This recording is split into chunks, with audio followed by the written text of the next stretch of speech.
धारणी ते परतवाडा या मार्गावर सेमाडोह गावाजवळ खासगी बसचा भीषण अपघात। अमरावती जिल्ह्यातील मेळघाट येथील धारणी ते परतवाडा या मार्गावर सेमाडोह गावाजवळ खासगी बस चालकाचे नियंत्रण सुटल्याने सदर बस ही पुलाच्या खाली बस कोसळल्याने भीषण अपघात झाला।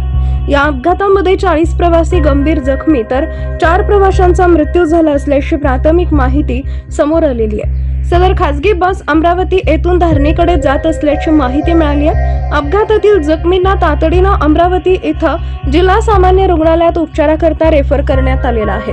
घटनास्थळी मोठ्या प्रमाणात नागरिकांची गर्दी सुद्धा जमली होती।